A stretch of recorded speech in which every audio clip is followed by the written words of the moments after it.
Sorry po if may I say something po. Okay, good, good. Pasensya na po, Mr. Yes, Chair, yes, kahit go hindi pa po na-recognize. Yeah. Kasi But, meron kayong opening statement Yes mamaya, po. di ba? Okay. Sino magre-read? Okay, paalis na para baka para makarinig pa po PNP, si masagot niya. General Marbil po sa Yes, go ahead. Sana statement po makinig namin. muna si General Yes. Marbil, sir. Ha? Sana makinig Oo. muna. Sir, wag mo nang Hindi, ganito. wag mo nang umalis, sir. Ganito, Wag mo na siya umalis. ganito. Kung pwede lang. Nagpaalam siya sa akin dahil may mga tao siya may disgrasya, merong misencounter doon sa kwan, kailangan niya puntahan. Kaya whatever matatakil natin dito, i-follow up mo sa kwan, ha? Para masagot mo. Then ikaw ang acting DO, you supply the answers. Ito lahat yung isasabihin nila. Pero itong particular na issue na ito, huwag ka muna umalis. Go ahead. Sino ito magsalita? Sir, okay na po ba? Ma'am Eleanor Cardona, you have the floor. Ma'am. Yes, kung Yes. okay na po, ano ko yung opening Ganito ha. statement. The committee rules. You cannot ask your question directly to General Marbil. You course it through me. And Yes, ako sir. magtatanong sa kanya. Okay? Yeah, go ahead. Yes, sir. Thank Go you ahead. so much. Mr. Chair, I will be first reading the statement of our KOJC administrator, who's also invited but he cannot come. The property Sino? administrator of KOJC, who is former President Rodrigo Roa Duterte. Go ahead. Okay, Thank you. Thank you po. This is a statement of former President Rodrigo Duterte dated June 13, 2024, and I read, to members of the Kingdom of Jesus Christ and to all citizens who uphold the rule of law, June 10, 2024 will go down as a day of infamy.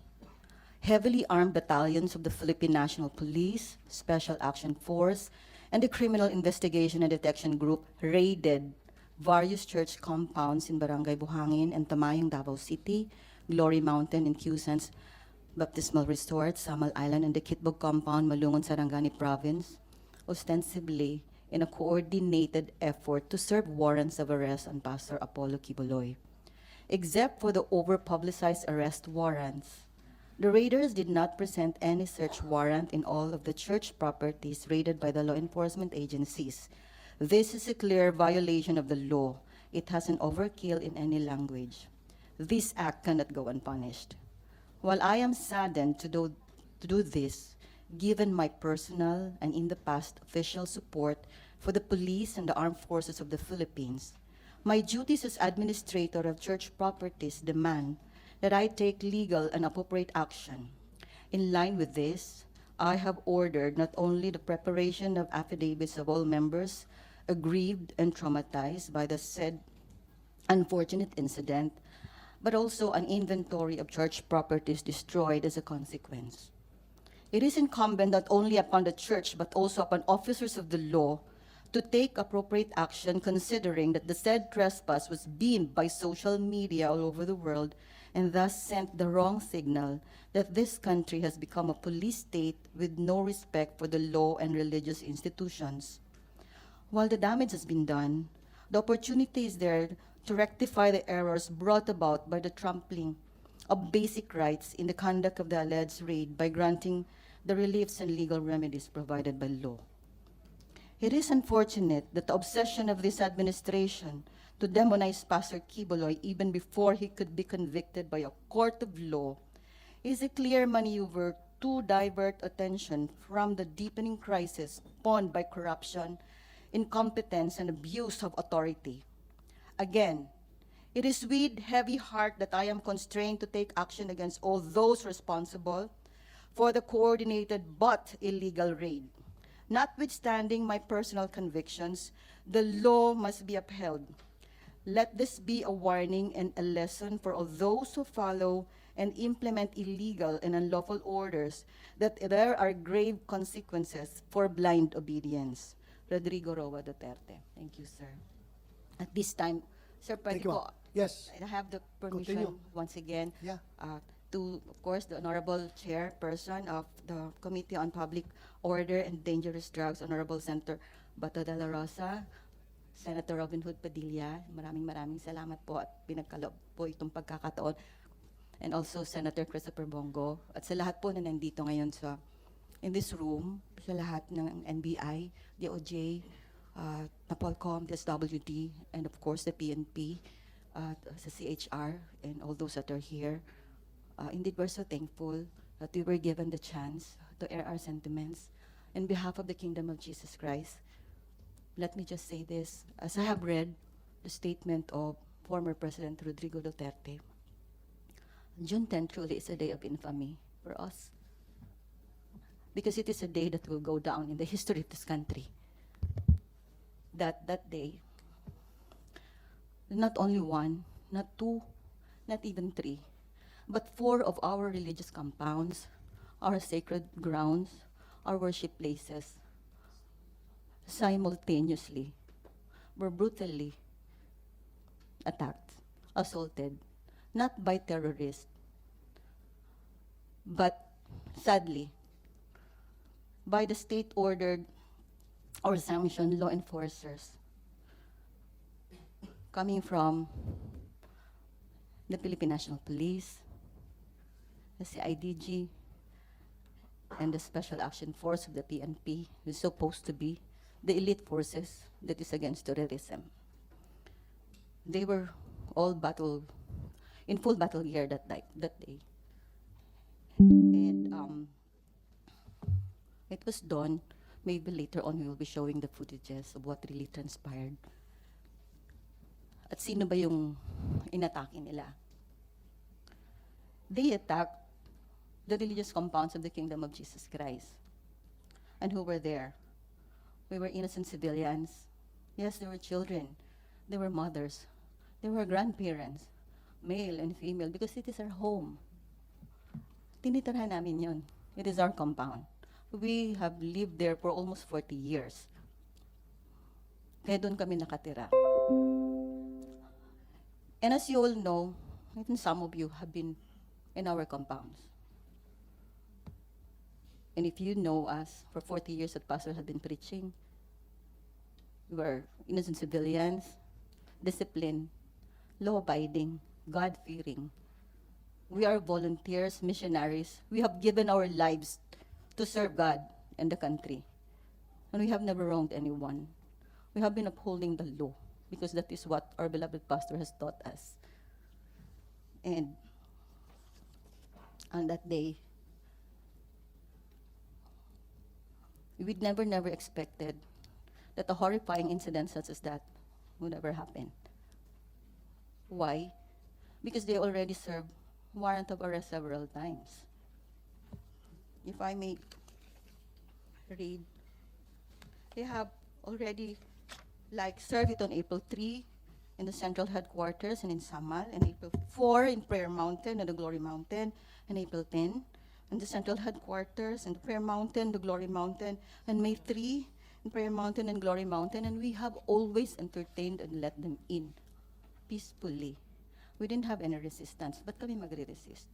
Yun nga lang ang tanong dito sa committee hearing na ito, sa pagdidinig. Tinatanong natin yung excessive ba yung June 10. Kasi, ang pinuntahan naman nila, religious compounds, hindi naman lair ng mga kriminal. At ang sinong hinahanap nila, para lang din sa lahat, sino bang tinutugis? It was in the guise of issuing a warrant of arrest to our beloved pastor, which we have known at naging buhay na namin for almost 40 years. Kaya yun ang masakit, kasi alam namin yung katotohanan. Tapos, first of all, we know what the truth is. He is innocent. And Pastor Kibuloy has millions of followers, not only here in the Philippines, but the Kingdom of Jesus Christ, which is a homegrown ministry from Davao City, has reached not only the Philippines, but the whole world.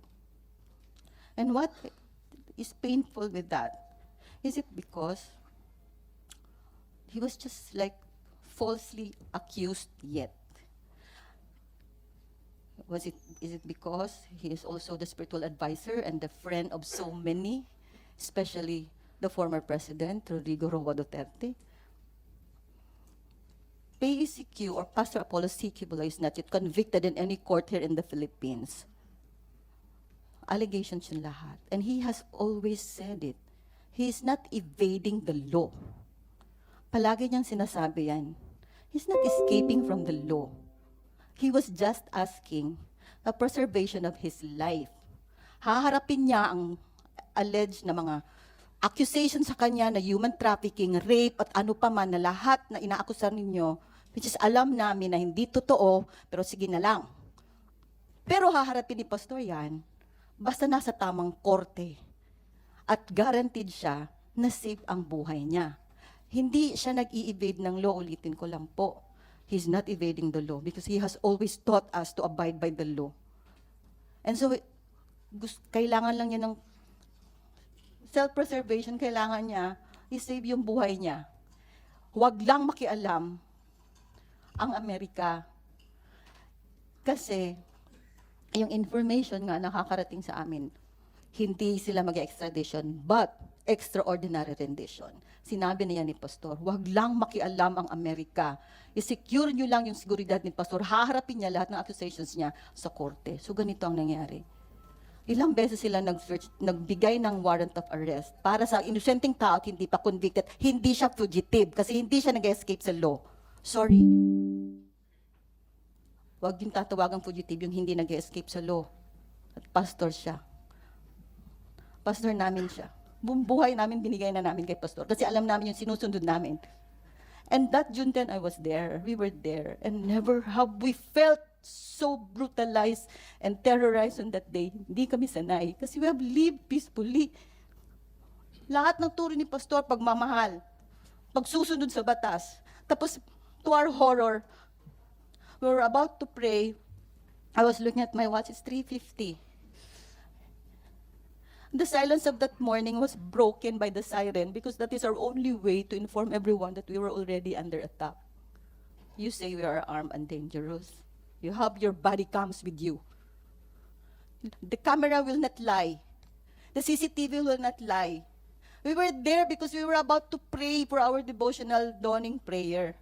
And that is when, all of a sudden, I just heard all those, the female workers running around.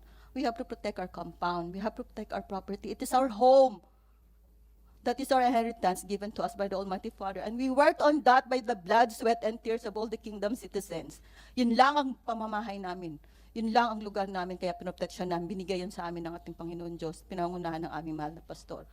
Why we are protecting that? Because it was, yun ang iniwan ni pastor sa amin. And we vowed to protect it, no matter what. So yun yung nangyari.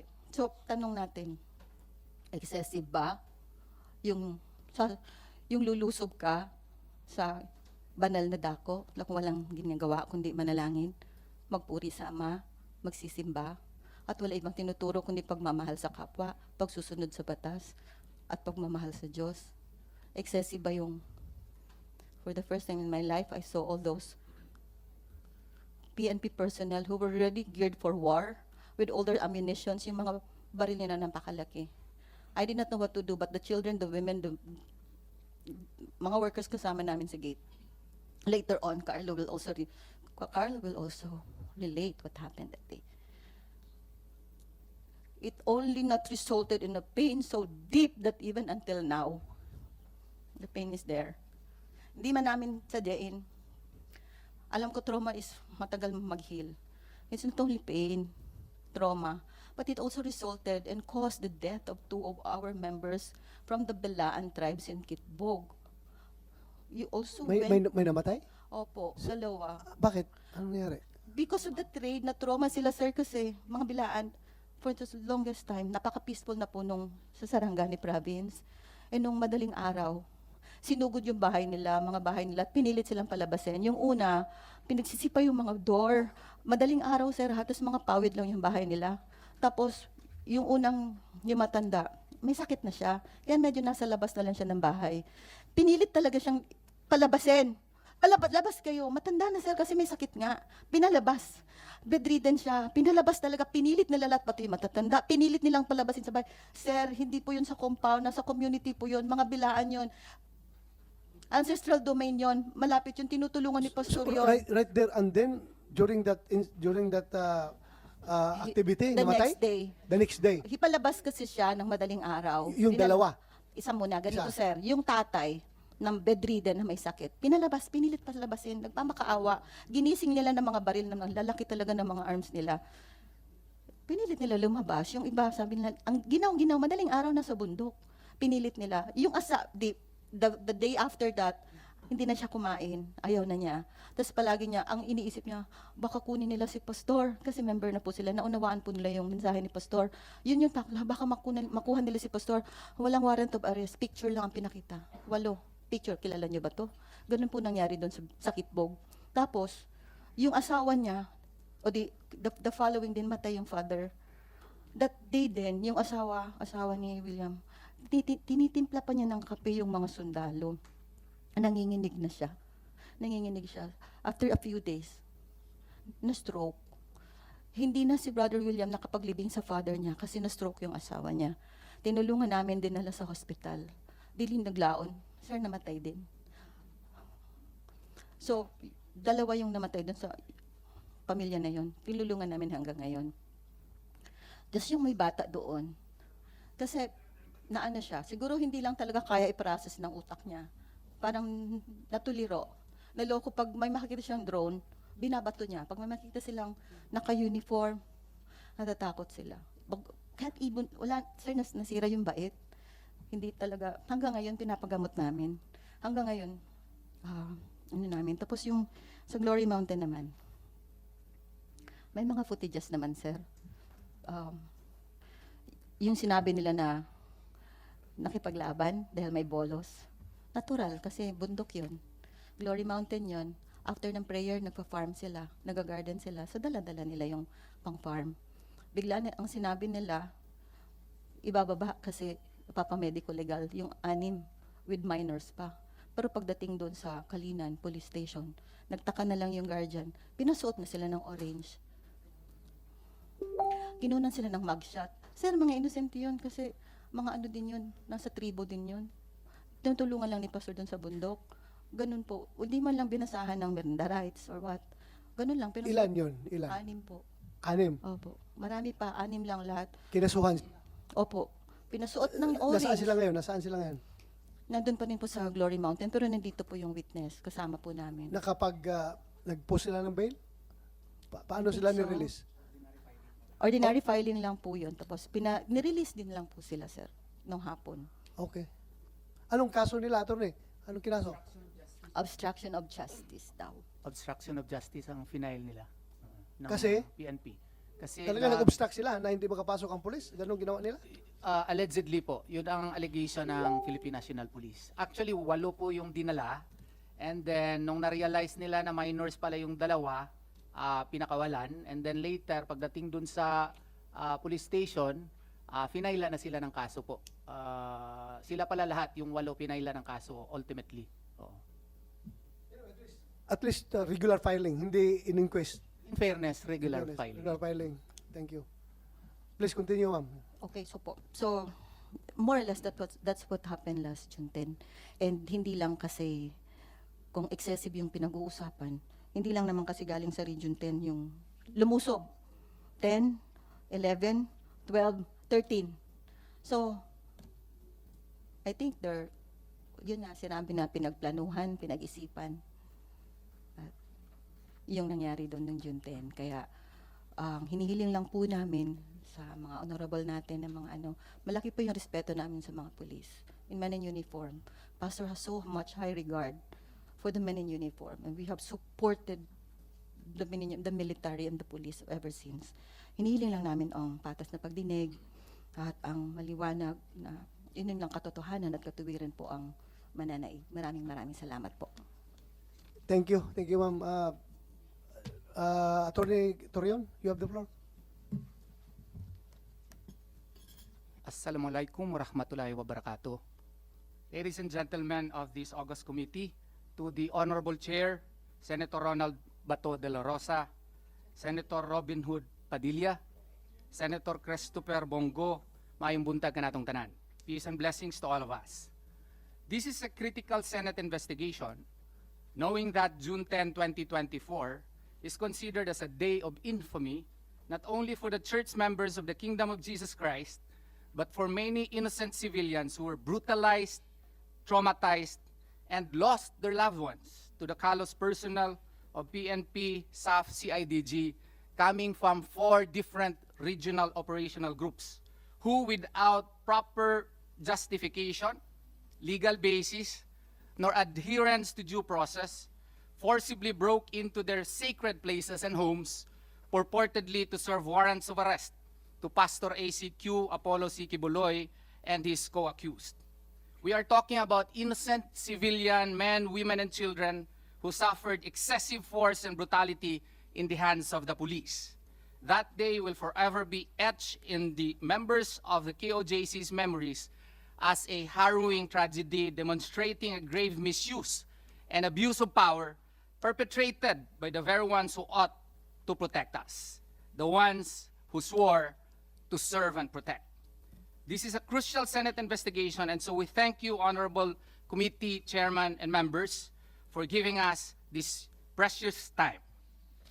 What happened on June 10 of 2024 was that PNP SAF CIDG launched Oplan Parokya, in which they simultaneously raided 4 properties in 4 different locations of the Kingdom of Jesus Christ, purportedly to serve warrants of arrest against Pastor ACQ Apollo C. Kibuloy and others issued by the Regional Trial Court of Pasig City. That day, we saw battalions of fully equipped and fully armed PNP SAF CIDG personnel coming from 4 different regions, clad in full battle suit, fully equipped with heavy-duty tactical gear and weaponry, their faces obscured by full masks and ballistic helmets, yet surprisingly without any nameplates or name tags on such uniforms, complete with helicopter cover and snipers strategically placed on different locations as if they were hunting notorious terrorists. These PNP personnel proceeded right away at 3:55 a.m. to breach walls by the use of ladders insofar as the operation in COAJC Central was conducted, literally and forcibly broke walls at 4:49 a.m. insofar as Glory Mountain operation was concerned, and or forcibly opened gates at 5:02 a.m. insofar as the Prayer Mountain operation was concerned, and or forcibly kicked and or destroyed doors of houses at around 4 a.m. insofar as the Kidbug Municipality of Malungon Sarangani operation was conducted, without prior attempt to secure the consent of the administrator of KOJC properties in the person of former President Rodrigo Roa Duterte, or from the owners of the individual houses in Kitbug Municipality of Malungon, Sarangani Province. In Kitbug especially, since this was not so fully shown on TV, fully masked and fully armed police officers with no nameplates just straight away kicked open the doors of the houses of the Bilaans in the area and then ordered them to go out of their houses so the police can conduct unbridled searches inside.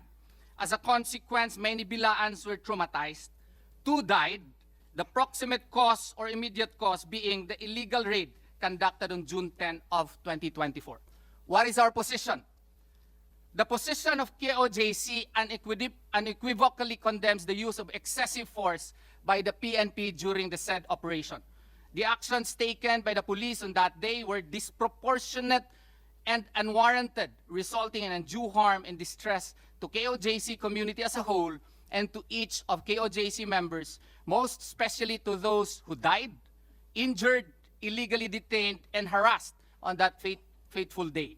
Such conduct undermines public trust in law enforcement and violates the fundamental principles of human rights. Violations of Sections 2, Rule 113, as well as Sections 11 of Rule 113 and other provisions of the revised penal code were clearly committed. The fact that the PNP SAF CIDG raided 4 different locations at almost the same time simply proves that the PNP SAF CIDG do not really know the location of the person or persons they intended to arrest. Hence, the illegality of breaking into the KOJC locations. They did not know that the persons that they would arrest was present in those locations or is reasonably believed to be there in violation of Rule 113, Section 11. This showed that the police officers were on a fishing expedition without justification under the rules of court or the 1987 Constitution. Moreover, the raid along with the attack was an overkill owing to the sheer number of police officers who were utilized in the alleged implementation.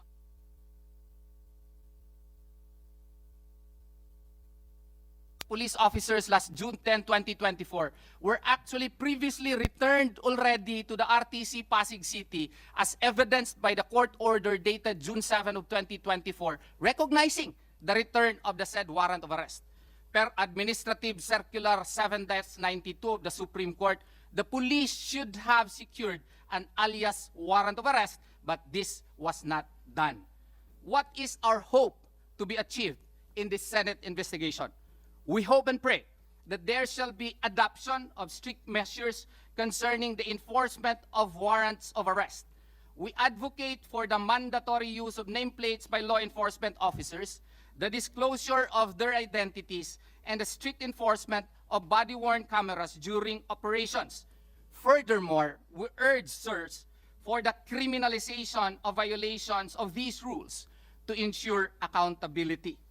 We likewise urge the passage of laws on the proper usage of drones. Every night, almost, we see drones being flown over the properties hovering above KOJC properties. Given the increasing deployment of drones in law enforcement, it is imperative to establish clear regulations governing their use to protect the privacy and safety of our citizens. There are so-called no-fly zones which must be observed and implemented in our jurisdiction by reasons of security, safety, privacy, or regulatory reasons. A no-fly zone is a designated area where the operation of unmanned aerial vehicles or drones is prohibited, such as airports and large public gatherings. I am the dean of JMC Law School. Sometimes we are bothered by these drones during nighttime when we conduct our classes. The KOJC Central Compound is beside the Davao City International Airport, a single fact which makes it supposedly a prohibited area for drones, but this is not done by the PNP in our area. We likewise pray, Your Honors, that there must be court orders for the installation of listening devices.